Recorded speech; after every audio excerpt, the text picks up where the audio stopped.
Hello అండి. Very good morning. So, NEET registration process అయితే మనకి ఏపీ అండ్ తెలంగాణ 2 స్టేట్స్‌లోనూ గూడా కొనసాగుతూ ఉంది. సో, దానికి సంబంధించిన అప్డేట్స్ ఈరోజు ఏమున్నాయనేది ఒకసారి క్లియర్‌గా తెలుసుకుందాం. సో, ఇప్పటివరకు మీరు ఛానల్‌ని సబ్స్క్రైబ్ చేయనట్లయితే దయచేసి ఛానల్‌ని సబ్స్క్రైబ్ చేసి ఫాలో చేస్తూ ఉండండి. అదేవిధంగా ఈ వీడియోని లైక్ చేసి మీ ఫ్రెండ్స్ కూడా షేర్ చేయండి. అండ్ ఈ మధ్య హైప్ అనే ఆప్షన్ వచ్చింది మనకి. వీడియోని హైప్ కూడా చేయండి.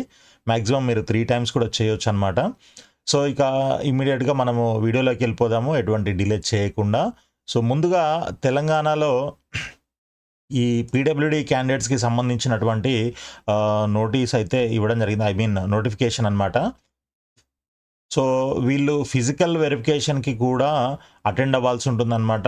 ఏదైతే వీళ్ళకున్నటువంటి డిజేబిలిటీని చెక్ చేయడం కోసం ఒక కమిటీని ఏర్పాటు చేస్తారనమాట. ఒక మెడికల్ కమిటీ ఏర్పాటవుతుంది యూనివర్సిటీ తరపున. సో, ఆ యూనివర్సిటీ ఆ మెడికల్ కమిటీ ఏదైతే ఉంటుందో దాని ముందు మీరు అటెండ్ అవ్వాల్సి ఉంటుందనమాట. సో, దానికి సంబంధించిన అప్డేటే ఈ డాక్యుమెంట్‌లో మనకి తెలుస్తూ ఉంది. సో, ఆ టైంలో మీకు సంబంధించినటువంటి అన్ని డాక్యుమెంట్లు కూడా క్లియర్‌గా తీసుకొని వెళ్ళాల్సి ఉంటుందనమాట. సో, ఇదంతా గూడా చాలా మనకి ఒక 22 పేజెస్ డాక్యుమెంట్ ఉంది. నేను ఈ లింక్‌ని మన వీడియో కింద డిస్క్రిప్షన్‌లో షేర్ చేస్తాను. మీరొకసారి గో త్రూ అవ్వండి. ఇంకేమైనా డౌట్స్ ఉంటే మీరు కింద కామెంట్స్‌లో అడగండి. ఎందుకనంటే ఇది నేను ఎక్కువ సేపు అంటే దీని మీద ఎక్కువ టైము తీసుకోదలుచుకోలేదు. తక్కువ స్టూడెంట్స్ ఉంటారు గాబట్టి. సో, నెక్స్ట్ మనకి ఇమ్మీడియేట్‌గా ఇంకొక అప్డేట్ అయితే వచ్చింది. మీ అందరికీ తెలుసు. సో, దీనికంటే ముందు ఇంకొక న్యూస్ ఉంది మనకి. అమరావతిలో 2 వైద్య కళాశాలలు సీబీఎస్ఈ స్కూల్ అని చెప్పేసి మనకి ఇంకొక న్యూస్ కూడా వచ్చింది. ఆంధ్రప్రదేశ్‌లో ఒక 2 మెడికల్ కాలేజీలు కొత్తగా ఏర్పాటు చేయడం జరుగుతుందంట. సో, అమరావతిలో వీఐటీ, ఎస్ఆర్ఎం యూనివర్సిటీలు త్వరలో 50 పడకల సామర్థ్యంతో 2 వైద్య కళాశాలలను ఏర్పాటు చేయనున్నాయి. వచ్చే మార్చి నాటికి ఇవి అందుబాటులోకి వస్తాయి. సో, ఇదనమాట మనకి 50 పడకల సామర్థ్యంతో వైద్య కాలేజీలు, మెడికల్ కాలేజీలు 2 కొత్తగా రావడానికి అవకాశం అయితే ఉంది. అయితే అవి ఈ సంవత్సరానికి కాదు. ఇవన్నీ గూడా రెడీ అవ్వటానికి ఇంకొక 1 ఇయర్ పడుతుందని చెప్పి చెప్తున్నారనమాట. సో, నెక్స్ట్ వచ్చేసి మనకి ఇది ఈ మనకి తెలంగాణలో రిజిస్ట్రేషన్ ఎంబీబీఎస్ అండ్ బీడీఎస్‌కి సంబంధించినటువంటి ఏ కేటగిరీ కౌన్సిలింగ్‌కి రిజిస్ట్రేషన్ ప్రాసెస్ మనకి లాస్ట్ డేట్ 25వ తారీఖు వరకు అని చెప్పేసి మనకి నోటిఫికేషన్‌లో ఇవ్వడం జరిగింది. అయితే ఈ మధ్య కాలంలో మీకు తెలుసు గదా! మన వీడియోలు చూసే వాళ్ళందరికీ గూడా అర్థమవుతుంది. సో, ఈ లోకల్, నాన్ లోకల్ అనే ఇష్యూ పైన హైకోర్ట్ అండ్ సుప్రీం కోర్ట్‌లో కొన్ని పిటిషన్స్ ఉండడం వల్ల దానికి సంబంధించి ఈ సుప్రీం కోర్టు తీర్పు నెక్స్ట్ మంత్ 5థ్‌కి వాయిదా వేయడం జరిగిందనమాట. సో, దాని ప్రకారంగా చూసుకొని అండ్ ఇంకా కొంతమంది పేరెంట్స్, స్టూడెంట్స్ యొక్క రిక్వెస్ట్ మేరకు ఈ 25థ్ లాస్ట్ డేట్‌ని 30వ తారీఖు వరకు పొడిగిస్తూ యూనివర్సిటీ నిర్ణయం తీసుకుందనమాట. కాబట్టి మీరు కావాలనంటే 30వ తారీఖు వరకు గూడా రిజిస్టర్ చేసుకునే అవకాశం ఉంది. నిన్నటి వరకు ఎవరైనా చేయలేకపోయినట్లయితే అంటే మేము నాన్ లోకల్ అవుతాము, వాటికి కావాల్సిన డాక్యుమెంట్స్ లేవు, లేకపోతే ఇంకా వేరియస్ రీజన్స్ వల్ల మీరు చేయలేకపోయినట్లయితే ఇప్పుడు మీరు అవన్నీ గూడా సెట్ చేసుకొని రిజిస్టర్ చేసుకోవడానికి మీకు టైం అయితే ఉంది.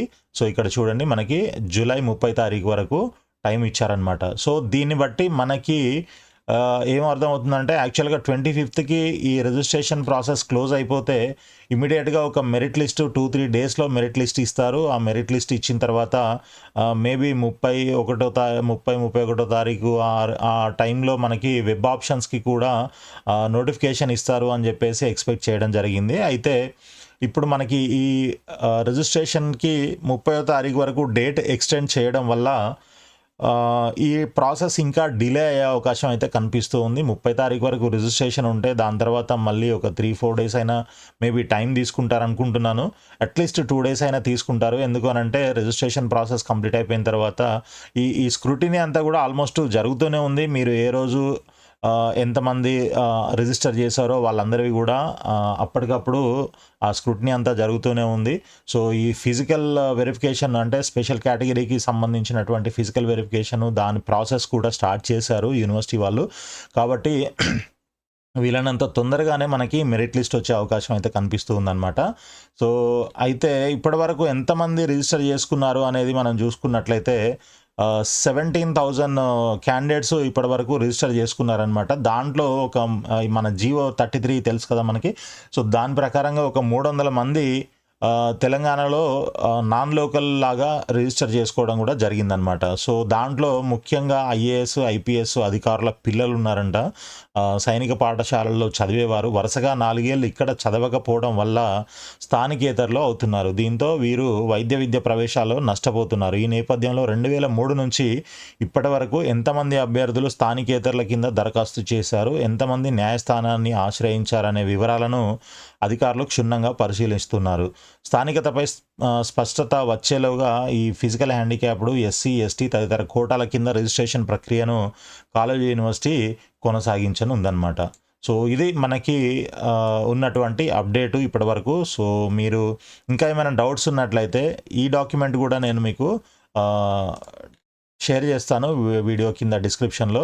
ఇంకా డౌట్లు ఏమైనా ఉన్నట్లయితే మీరు కామెంట్స్లో అడగండి. అదేవిధంగా రెగ్యులర్గా అప్డేట్స్ అన్నిటి కోసం మీరు ఛానల్ని ఫాలో చేస్తూ ఉండండి, సబ్స్క్రైబ్ చేసి వీడియోని లైక్ చేసి మీ ఫ్రెండ్స్ కూడా షేర్ చేయండి. ఆల్ ది బెస్ట్ అండి. Thank you so much.